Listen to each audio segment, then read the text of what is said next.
Good afternoon, everyone, and welcome to the Simple Capital monthly top-down meeting. At Simple Capital, we've got a rigorous investment process which combines looking at macro environment from the top down to drive our investment thinking, and that marries into a bottom-up analysis when we're actually looking at underlying portfolio companies to invest in. So welcome, everyone. I'd just like to touch on the agenda for today. So I'll just do a 2-minute quick intro to Simple Capital, who we are, and then I'll pass over to Marco, who will do a quick synopsis of what's happening in the macro environment globally. There's a lot of volatility and some turmoil, which we will look to try and help investors to navigate through. We'll then touch on a couple of mega trends, which we believe have got a lot of legs. So last mile delivery, as well as prop tech and the LATAM VC environment. We'll then circle up with a summary of global VC activities and notable deals that happened in the first quarter. And then we'll segue into an innovative product, which we believe we've pioneered at Simple Capital, which is a quarterly bundle, which gives investors exposure to global deal flow for as low as $1,000 a ticket. If there's time at the end, we'll then circle back to some Q&A from the audience. So who we are as Simple Capital. So we are a mission-driven entity, and we're out there to try and democratize access to venture capital. So giving investors access to world-class deal flow, giving them access at low entry price of $1,000, and also aspiring to procure liquidity in an illiquid asset class. We also believe that as part of the ecosystem, it's crucial to help founders actually navigate the opaque world of early-stage funding rounds. Who we are as a team. 13 of us, a real blend of skills between tech, corporate finance, legal, and marketing. We've got 7 CAs, 3 CFAs, and 2 lawyers dotted around major South African cities, as well as in the UK. So with that, I'll pass over to Marco to just give us a quick overview of what's happening out there from a macro perspective. Thanks, Blake. Just diving straight into a macro overview. The difficult macro operating environment continues, with the predicted likelihood of a recession in the next 12 months increasing to 28% from 18% in January. This is according to a number of Wall Street Journal economists. Whilst there has been an increase, this is still not the base case, and we don't expect this to be the most likely outcome. The market has been under some severe constraint this year, with some of the drivers behind this sentiment starting to pinch a little bit more. Global inflation continues to rise. Financial conditions have tightened and continue to tighten. The risk-off sentiment, meaning people moving away from what they deem to be risky assets, like high-growth tech stocks. There's been lots of volatility in commodity prices, and now there's an energy crisis in Europe. This macro fragility has been brought about by a number of global factors: continued impacts and slow recovery from COVID, China's zero COVID stance and the associated lockdowns, the war in Ukraine, and globally constrained supply chain challenges. Now, what does all of this mean? As the biggest economy in the world, when movements happen in the US, they are felt around the world, and inflation is generally something the US have not been accustomed to.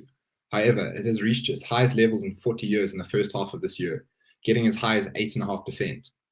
While this may not seem high when compared to the likes of Zimbabwe and Venezuela, who've been in hyperinflationary environments in recent times, it is high for the biggest economy in the world, where their targeted inflation is below 2%. Inflation has been brought about by a number of factors, including the creation of free money per se, through various central banks putting liquidity into the market through stimulus checks, and the increased demand for goods in a constrained supply environment. The war in Ukraine and renewed Chinese lockdowns have made an existing problem worse. The way central banks look to curb inflation is by raising interest rates, something we have already seen in a number of countries around the world, with further rate hikes expected across the globe. There's likely to be a 50 bp hike in South Africa this week. Now, this talks to the tightening of monetary supply and financial conditions tightening.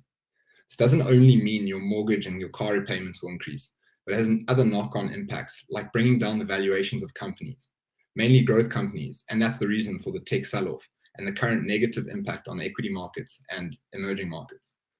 Through all this uncertainty, people tend to move away from risky assets and move into things they construe as being safe. This talks to the risk-off sentiment. Moving in line with high inflation and expected rate hikes is consumer sentiment. The current situation in the global economy, compounded by the war in Ukraine and the consequences thereof, has seen a noticeable reduction in consumer confidence. The rising instability of energy provision and the difficult production environment in China, where 85% of manufacturers have reported shipping and trucking disruptions as a result of the lockdowns, is driving this lower consumer confidence. But just like COVID accelerated many enhancements in the modern world, the Eurozone are putting a large focus on being self-sustainable from an energy point of view, and this crisis is likely to accelerate their move towards renewable energy. Never let a good crisis go to waste. As the world continues to recover from COVID, we see the end of the war sooner rather than later, hopefully, and we fully expect to recover from any difficult macro operating environment and accelerate the fostering of global technological opportunities in e-commerce, fintech, property, and many other technologically relevant verticals. Unfortunately for many investors who do not stick to the longer-term horizons and investment thesis, this is where behavioral finance comes to the fore. People start panicking, selling shares, and hiding money under their mattresses. If history has taught us anything, this is the exact wrong behavior, and it's during these times where the biggest, cheapest, and best opportunities present themselves. I'll now pass over to Blake, who will give some guidance on navigating through the macro volatility. Thanks for that summary, Marco, as always. So to summarize, we're in a challenging macro environment, and this is seen to persist over the short to medium term.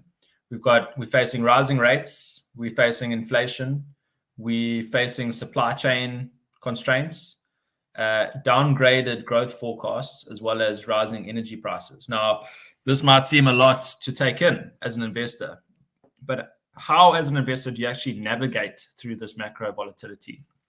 So our internal view at Simple Capital is, which Marco has alluded to, is you've got to take the long-term view. Behavioral finance really costs people significant growth return over the long term by selling at the absolute worst time. So take that long-term view and look through the cycle, especially if you're investing in a private asset class in an early stage business that has a significant growth trajectory ahead of it. So VC, by its nature, is a private asset class. And so there is a benefit of having a lack of mark to market. We've seen the sell-off in public tech stocks driven by higher discount rates and a lower growth trajectory. And this is where behavioral finance comes into play. However, we crystallize value uptick on a priced equity round basis. So essentially our investments are at cost up until the point that there's a value crystallized at the next priced equity round. It's also important to look through. So we focus on the tech sector, but it's also really important to look at on a sub-sector basis. So there are certain industries that are less cyclical than others. And so I think it's important to look for bottom-up exposure in those less cyclical subsectors. You've also got to try and pick the winners. Obviously, that's easier said than done, but we really feel that capital will be abundant for the top one or two players in a particular market. The smaller players that have exhibited less traction may struggle to attract capital in a more difficult environment. Another risk mitigator is to also look for businesses that have exhibited more traction and are raising a later stage funding round, such as a Series B.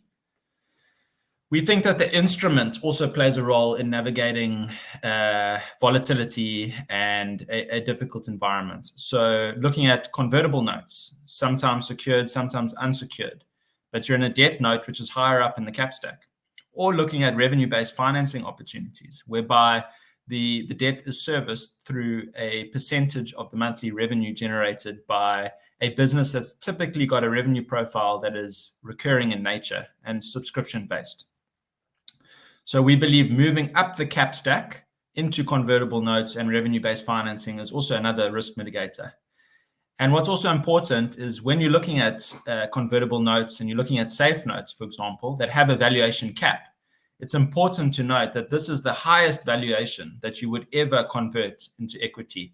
And so typically these instruments are bridge rounds, and there's later priced equity rounds 6 or 12 months later. In the event of a valuation correction and a lower valuation being achieved in that priced equity round, you would convert at that lower valuation versus the cap. The cap is the highest valuation that you would ever convert at. So these are just a couple of ways that we believe investors can take the challenging macroeconomic environment into account, but invest with a risk hat and looking through the cycle.